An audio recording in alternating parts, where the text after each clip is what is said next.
చక్కని సీతకి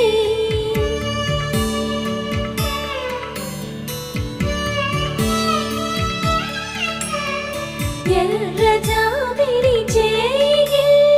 రాముడేడని అడుగుతుంటే చూడలేదని పెదవి చెప్పే చెప్పలేమని కనులు చెప్పే నల్ల పూసై